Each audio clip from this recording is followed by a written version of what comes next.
Walid ইবনে মুগীরা আবু জেহেলের ভগ্নিপতি, সে বলল, দেখো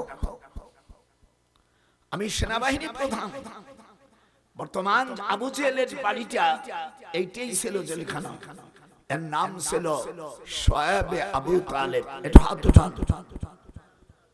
এটার নাম কি ছিল? শোয়েব আবু তালেব। হুজুরকে খানা বন্ধ করে দিলেন। আল্লাহর হাবিব শুধু গাছের পাতা ছাড়া, ওমা লানা তুআমুন ইল্লা ওয়ারাকাশ শাজার।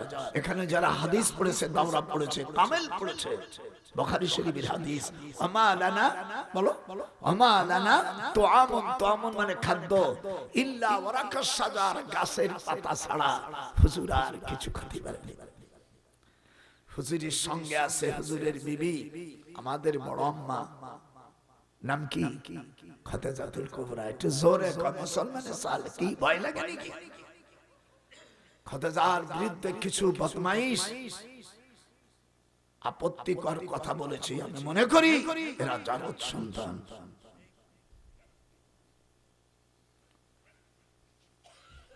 নবীর সম্পর্কে দুর্নাম করলে ফতুয়ার কিতাবে আছে তাকে হত্যা করো, আর সাহাবাদেরকে গালি দিলে তাদের শাস্তি হলো তাদেরকে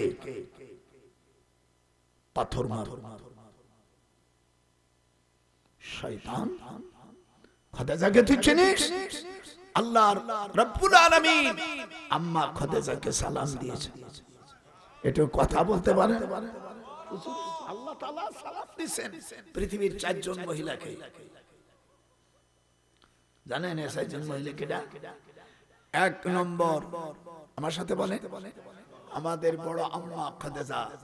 2 নম্বর তার মেয়ে, 3 নম্বর মারিয়াম, 4 নম্বর আসিয়া। 4টি মহিলা কেমন লাগতেছে? সরে হুজুর সাল্লাল্লাহু আলাইহি সাল্লাম আসার সাথে সাথে মাথার চুল দিয়া হুজুরের পাও মুছে দিত। এখানে যারা আসিস আছে কোরআন শরীফ শুয়ে বল, তোর স্ত্রী কয়দিন তোর স্ত্রীর মাথা চুল দিয়ে মুছছে, আগে কোরআন শপথ করে কর।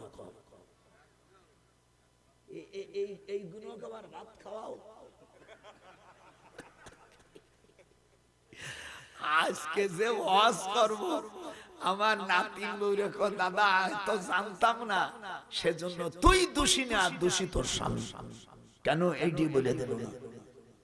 আর এই দেশের আলেম কেন এই কথা বলল?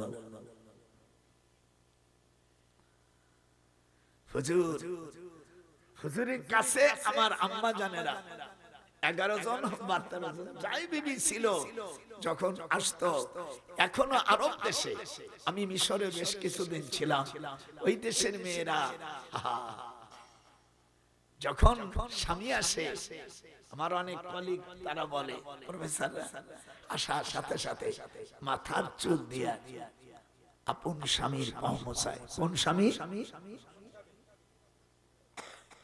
কথার মধ্যে একটু পেঁয়াজ লেগে গেছে,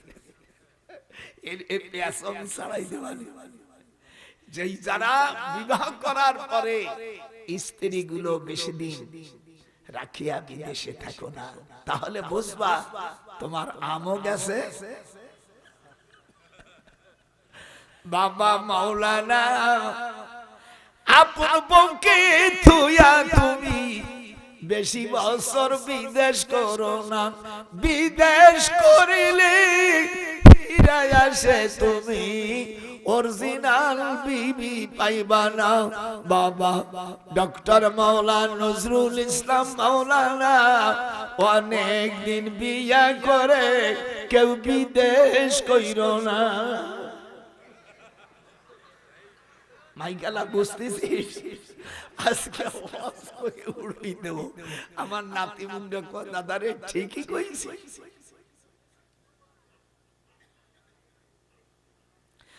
লাকাদ সাদাকাল্লাহু রাসূলাহু রুয়া বিল হক লাতাদখুলুনাল মাসজিদাল হারাম। একটু জোরে কইতে পারলো না? কোরআনের তাফসীর এমনি এমনি আসে ওটা।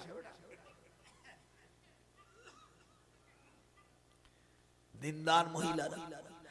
আবু দাউদ শরীফে এসেছে, স্বামী যখন যাবে স্ত্রী স্বামীর পাও চুমো খাবে, কুব্বালাতুর রিজলি, কুব্বালা মানে চুমো খাওয়া, রিজলুন মানে পাও, কুব্বালাতুল ইয়াদি হাত উঠাস না কেন, কুব্বালাতুল ইয়াদি। জীবনে যারা ভুল করছে আজকে বাড়ি যাইয়া আমার নাতি বউরে শিখাবি, নাইলে কিয়ামতের ময়দানে তোর জাহান্নামে যেতে হবে। খালি বিয়ে করছর বাচ্চা উঠাইছো, ও শিয়াল কুত্তই বাচ্চা বানাতে পারে।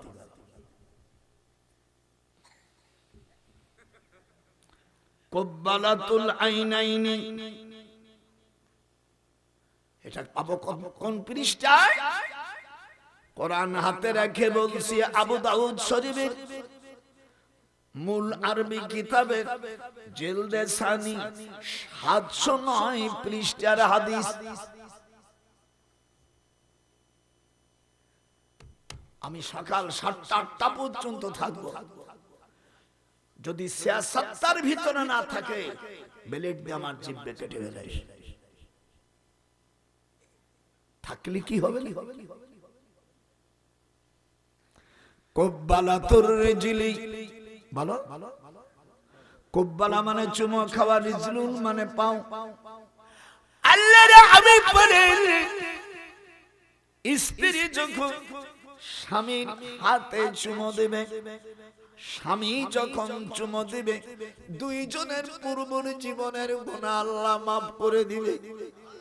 বাস্তে কানাদ দুকে সব শুধু আদ বাদাম, জিন্দেগারাত তু কে সব সিয়াদ বুরাও, দস্তগিরি বিগুনাদ সব সুবায়াদ হাসতে না যাও। আমি তখন, আমি আপনাদের আমার কাছে যান নাই আপনারা, আমি তখন মক্কা শরীফে সাইদি সাহেব, আমি বাদশার বাসায় আমি ওনাদের আরবি পড়াতাম ছেলে মেয়েদের। তো আমাকে সাইদি সাহেব বললেন, এটা ইংরেজি 1982 সাল। তো বলল, মাওলানা সাহেব আপনি তো বাদশার ছেলে মেয়ে পড়ান, এই ফাহাদ বিন আব্দুল আজিজ এর ছেলে মেয়ে, এই সালমান টালমান, এ সব আমার ছাত্র।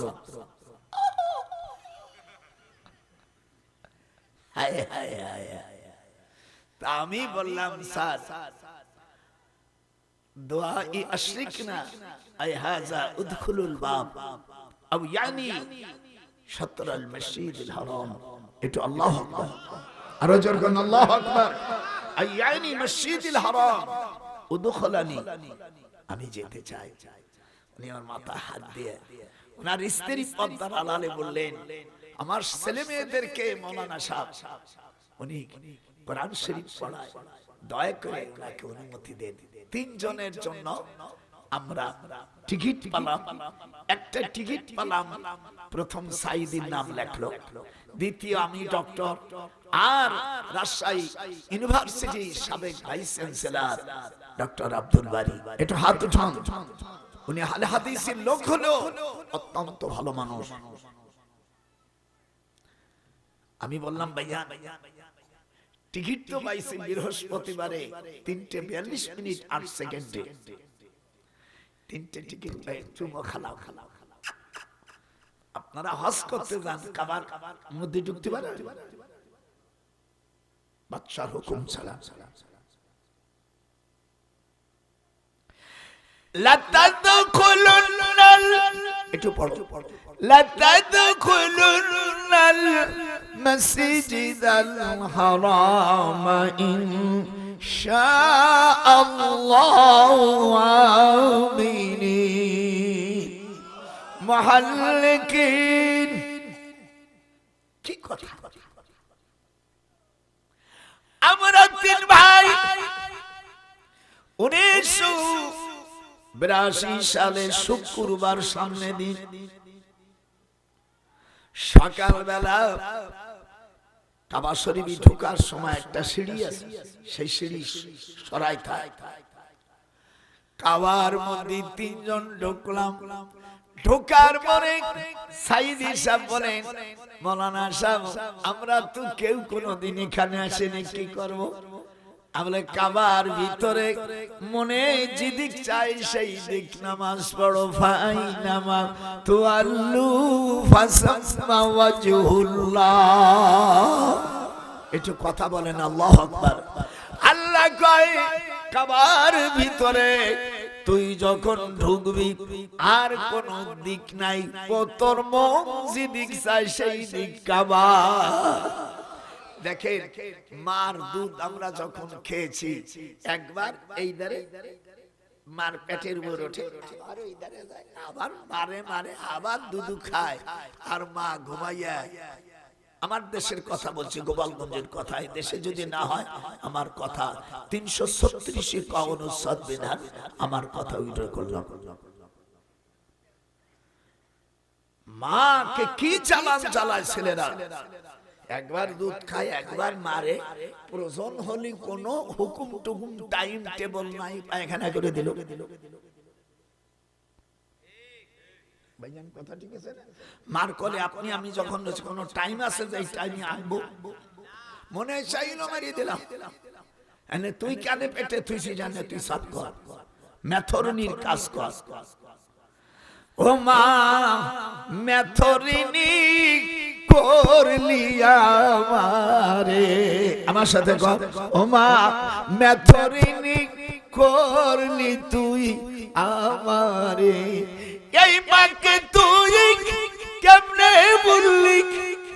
গোপালে নজরুল কয় এই কাজ তোর ঠিক হয় নাই রে, মাকে তুই মেথরিনি বানাইলি আমারে। একটু হাত উঠা। ও মা আমাকে মেথরিনি বানাইলি আমারে। এই জন্য আল্লাহর হাবিব বলছেন ফাআলজিমহা ফাইনাল জান্নাতা ইনদা রিজলিহা, মার পায়ের কাছে সন্তানের জান্নাত। একটু হাত উঠাও। যারা মার পেটে উঠছে তারা উঠবে, আর যারা মার পেটে উঠছে কসম খোদা হাত উঠাইতে পারবে না। সেই মাকে ফেলে থইয়া চাকরি যখন করো, টাকা জমাইয়া শাশুড়ির বাড়ি শ্বশুর বাড়ি আপনারা ভালো না করতে পারেন, এরকম অনেক বদমাইশ শয়তান আছে। হ্যালো, শাশুড়িকে আম্মা করছে, আম্মা সায়রা লিপটা নিয়ে এদিকে আসছে, আর এদিকে অত দূরে থাকলে কি শুনবি, মায়া লাগবে। আম্মা শাশুড়ি আর মারে মা না ডেকা বুড়ি, দুনিয়ায় সকলে মরে, আল্লাহ শাশুড়ি দাও, এই দাও না কে? মানে মারে মূর্তি করছে। অমন সন্তানের মুখে আমি আপাতত 3টে লাথি দিচ্ছি, 1 2 3। মোটামুটি মার পক্ষে যে থাকবে না ওর মুখে আমি 3টে লাথি মারি। তোরা জোরে কর, বেশি কথা কি? তোরা শাশুড়ির পক্ষে। আমার কোরআন সে বলছে আমার শাশুড়ি আম্মা কয়ে ডাই মার সামনে আসতে। আমার মা একদিন বলছে আমার সামনে তো শাশুড়ি জোরে করে মা করে বলে আমার কলেজা ভিটিয়ে দেবে। বলে মা আমি আল্লাহর কসম খেয়ে বলছি তোর সামনে যদি ডাকি খালি একটু ঠোঁট নাড়াবো। দেখিস